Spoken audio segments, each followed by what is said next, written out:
Hey guys, Matt from Total MTG here and welcome to this week's Deck Tech. Now, just before we get off with the deck, don't forget to smash that like button if you like what you see.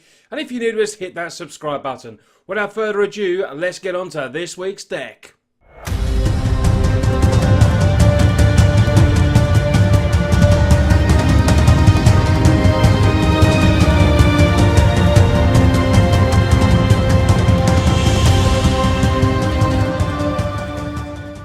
So here's the deck, guys. It is Enrage Dinos this week. Enrage Dinosaurs in the colours of Naya.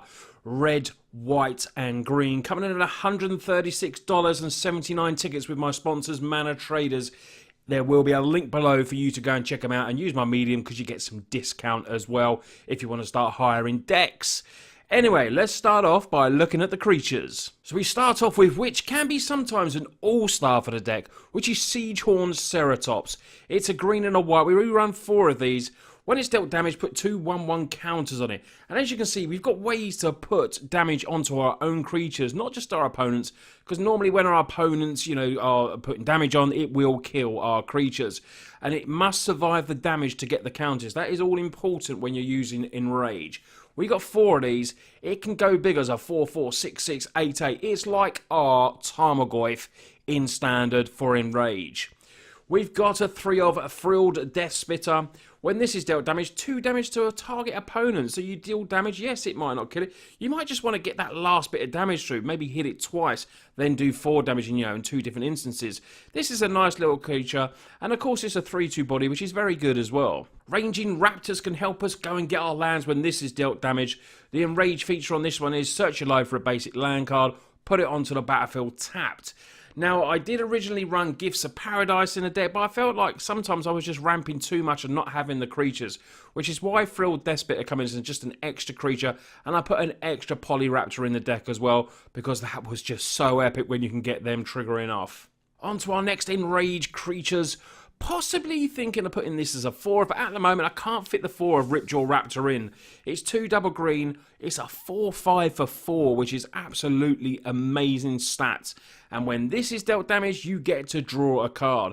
So great as a blocker when they're attacking in, you block, you draw a card, do your damage, draw a card. It does really help with the card draw. We're not running blue, so this is a great card draw for us in these colours. Trapjaw Tyrant, they will always try to get rid of this creature first, your opponents. Exile target creature whenever it's dealt damage, and the stats being a 5/5 are really good as well. This is a mythic 3 double white. It's just a great creature. I've noticed that when this one comes down, sometimes I've held this one back. So when you're using Trapjaw Tyrant, you got the Thunderherd Migration in your hand. Try not to reveal this one if you can, because it will always be the creature that they want to take away. Unless, of course, you've got Raptor in your hand, then that is just gone. Snapping Sailback, it's a flash creature. 4/4, not quite as good body as the other 2 creatures that we just spoke about, but it's got flash, and when it's dealt damage, you put a 1/1 counter in. So you can flash this in as a blocker, deal damage, it's a 5/5. You can see how this interaction is going to go. A little bit more damage, attacking for 6 next turn, possibly. Nice card. We got this as a 2 of. We get to the last creatures in our Enrage deck. We've got a Balagin Aegisaur. Hope I said that right. It's a 3/5. Sometimes I found this one a little bit underwhelming, but the ability of putting a 1/1 counter on each of your creatures is epic. Just the casting cost for 6, even though we've ramped out sometimes, I found this one sometimes a little bit difficult, but when it's there and it sticks, it's an epic creature. Raptor, I had as a 1 of, it's up to 2 now. It does cost 8, but when Raptor is dealt damage, you create a token of that copy of that creature. So also, you can sacrifice it as a blocker, because when you block with it, maybe you only have 1 on the field, it will respawn and you'll get another one in there once that one dies. And then you can just go all over again and hopefully start the pattern of getting a field of Raptors. So on to the spells now. So we need ways to obviously target our creatures ourselves if our opponent's not going to help us out and do it for us. So we've got Dual Shot and Rile. Dual Shot is the instant, Rile's the sorcery. So, Riot will help with draw cards as well. Does that 1 damage to target creature we control, and we gain trample. And we've got some very big creatures that can have multiple counters on. They can all get bigger, and Riot does help with that as well. Dual shots, sometimes you can just, target 2 of your own creatures, or maybe flick off a little blocker. I've seen a lot of people recently, but I've been coming up playing Glorybound Initiate. So you play, you're doing that for 1, killing their 3/1 creature, and then just triggering one of yours. Maybe it's just Siege Horn as well. Blossoming Defense was a new addition to the deck because I was getting targeted so many times with my creatures. They were just dying, getting the triggers of Enrage, but then just dying. So Blossoming Defense coming as a 3/off, possibly will be up to 4 with more testing, but it gives us a little bit of protection. Search our lands with Thunderherd Migration. We're running Naya cards. We've got 3 colours, and this really is good for 2 mana. Sometimes you'll use it for 3, but the chances are you will have that dinosaur in your hand to just pay it for 2 and just get that early ramp going. Shake the Foundations. Oh, I love this card. Deals 1 damage to each creature with flying, so when you've got your pack of dinos on there, just send those enraged triggers everywhere, and then you get to draw a card as well. Wouldn't be without a little Planeswalker, would I? And I've got Hwatli Warrior Poet. Just as a little one-off, gain life equals the greatest, power among creature control. We got some big dinos in this deck. We can make a 3/3 blocker with the Naught as well.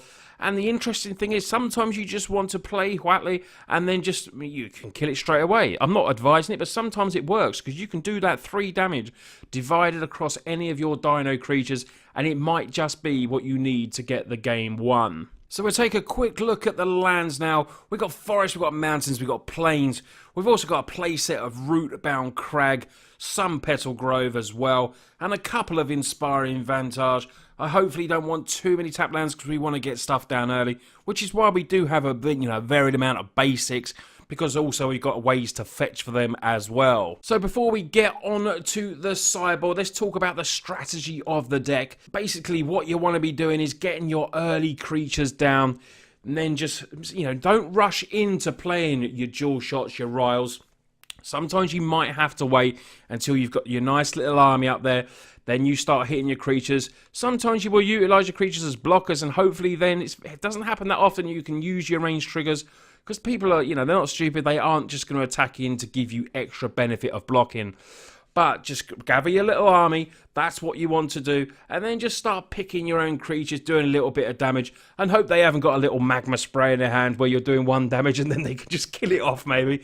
But that's the chance you take. This is a fun brew that be ready for FNM. You want to amass your army and then just basically attack over, trample.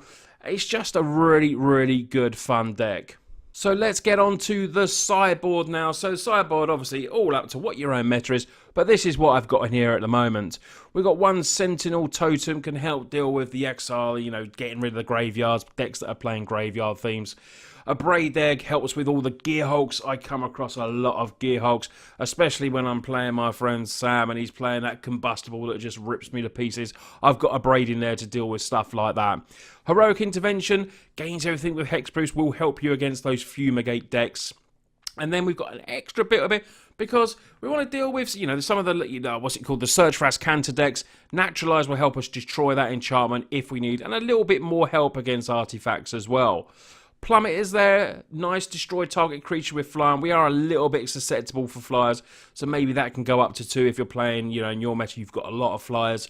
Walking Ballista, nearly made the main deck, but I wanted to keep it more on theme in the main deck with the dinos.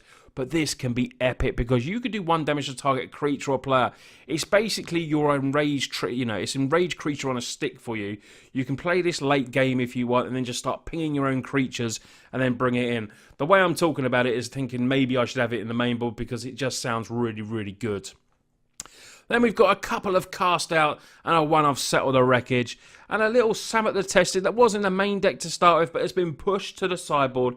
The abilities of that, where you do the -2, 2 damage divided as you choose amongst target creatures, can obviously work on theme with the deck as well, because it can target your creatures and give you those enraged triggers. So that's this week's deck, guys. I really hope you enjoy it. Like I said at the start of the video, if you could give it a big thumbs up, that would really help out the channel. Share it with your friends. Tell everyone about Total MTG. And what's mainly important at the moment is please hit that notification bell, because I'm really worried a lot of you are not getting the notifications for the videos, and I don't want you to miss a thing. Anyway, guys, thanks a lot for watching the video, and I'll see you on the next one.